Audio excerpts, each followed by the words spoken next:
بسم اللہ الرحمن الرحیم۔ اللہ کے نام سے جو سراسر رحمت ہے، جس کی شفقت ابدی ہے۔ يسألونك عن الأنفال قل الأنفال لله والرسول فاتقوا الله وأصلحوا ذات بينكم وأطيعوا الله ورسوله إن كنتم مؤمنين إنما المؤمنون الذين إذا ذكر الله وجلت قلوبهم وَإِذَا تُلِيَتْ عَلَيْهِمْ آيَاتُهُ زَادَتْهُمْ إِيمَانًا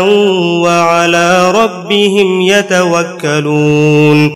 الَّذِينَ يُقِيمُونَ الصَّلَاةَ وَمِمَّا رَزَقْنَاهُمْ يُنْفِقُونَ أُولَئِكَ هُمُ الْمُؤْمِنُونَ حَقًّا لهم درجات عند ربهم ومغفرة ورزق کریم۔ وہ تم سے غنائم کے بارے میں پوچھتے ہیں، انہیں بتا دو کہ یہ سب غنائم اللہ اور اس کے رسول کے ہیں، اس لیے اللہ سے ڈرو، اس معاملے میں کوئی نزاع پیدا نہ کرو اور اپنے آپس کے معاملات کی اصلاح کر لو، اور اللہ اور اس کے رسول کا حکم مانو اگر تم مومن ہو۔ یاد رکھو، اہل ایمان تو وہی ہیں کہ جب اللہ کا ذکر کیا جائے تو ان کے دل دہل جاتے ہیں، اور جب اس کی آیتیں انہیں سنائی جاتی ہیں تو ان کا ایمان بڑھا دیتی ہیں، اور وہ ہر معاملے میں اپنے پروردگار ہی پر بھروسہ رکھتے ہیں۔ وہ جو نماز کا اہتمام کرتے ہیں اور جو کچھ ہم نے انہیں دیا ہے اس میں سے ہماری راہ میں خرچ کرتے ہیں، یہی سچے مومن ہیں۔ ان کے پروردگار کے پاس ان کے لیے درجے ہیں، مغفرت ہے اور عزت کی روزی ہے۔ كما أخرجك ربك من بيتك بالحق وإن فريقا من المؤمنين لكارهون يجادلونك في الحق بعدما تبين كأنما يساقون إلى الموت وهم ينظرون وإذ يعدكم الله إحدى الطائفتين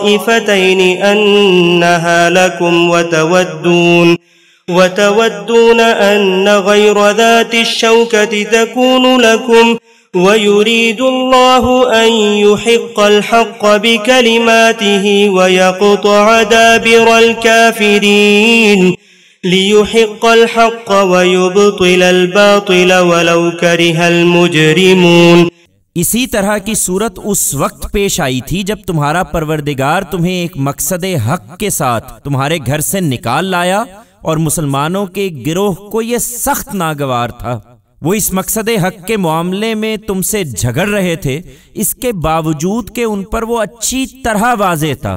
ان کا حال یہ تھا کہ گویا آنکھوں دیکھے موت کی طرف ہانکے جا رہے ہیں۔ اس وقت کو یاد کرو جب اللہ تم لوگوں سے وعدہ کر رہا تھا کہ دونوں گروہوں میں سے ایک تمہیں مل جائے گا۔ تم چاہتے تھے کہ تمہیں وہ ملے جو مسلح نہیں ہے،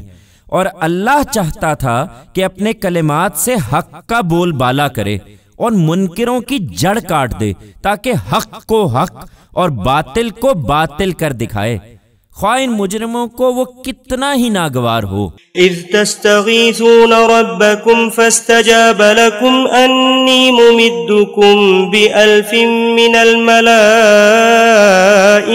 مردفین وما جعله الله إلا بشرى ولتطمئن به قلوبكم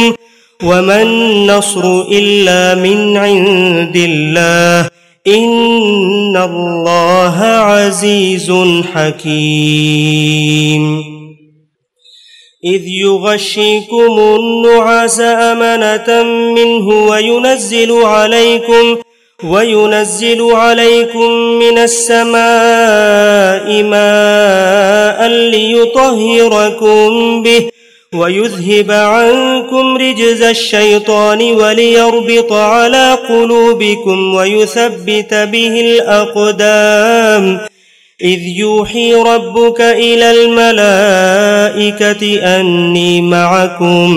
فثبتوا الذين آمنوا سألقي في قلوب الذين كفروا الرعب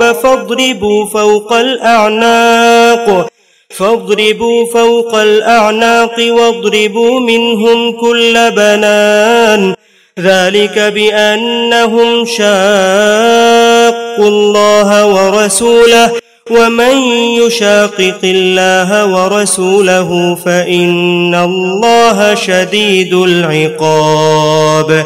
ذلكم فذوقوه وأن للكافرين عذاب النار۔ یاد کرو جب تم اپنے پروردگار سے فریاد کر رہے تھے تو اس نے تمہاری فریاد سن لی اور فرمایا کہ میں 1000 فرشتے تمہاری مدد کے لیے بھیج رہا ہوں جو لگاتار پہنچتے رہیں گے۔ یہ اللہ نے صرف اس لیے کیا کہ تمہارے لیے خوشخبری ہو اور اس لیے کہ تمہارے دل اس سے مطمئن ہوں، ورنہ حقیقت یہ ہے کہ مدد تو اللہ ہی کے پاس سے آتی ہے۔ یقیناً اللہ زبردست ہے، بڑی حکمت والا ہے۔ یاد کرو جب اللہ اپنی طرف سے تمہاری تسکین کے لیے تم پر اونگ طاری کر رہا تھا اور آسمان سے تم پر پانی برسا رہا تھا کہ اس کے ذریعے سے تمہیں پاک کرے اور تم سے شیطان کی نجاست دور کرے اور تمہیں کچھ دیر کے لیے سلا کر تمہارے دلوں کو اس سے مضبوط کرے اور تمہارے قدم جما دے۔ یاد کرو جب تمہارا پروردگار فرشتوں کو وحی کر رہا تھا کہ میں تمہارے ساتھ ہوں تو ایمان والوں کو ثابت قدم رکھو، میں ان منکروں کے دلوں میں روب ڈالے دیتا ہوں، سو تم ان کی گردنوں پر مارو اور ان کے پور پور پر چوٹ لگاؤ۔ یہ اس لیے کہ یہ اللہ اور اس کے رسول کے مقابلے کو اٹھے ہیں، اور جو اللہ اور اس کے رسول کے مقابلے کو اٹھتے ہیں ان کو ایسی ہی سزا ملتی ہے، اس لیے کہ اللہ سخت سزا دینے والا ہے۔ یہ ہے تمہاری سزا، سو اسے ابھی چکھو اور جان لو کہ آگے منکروں کے لیے آگ کا عذاب ہے۔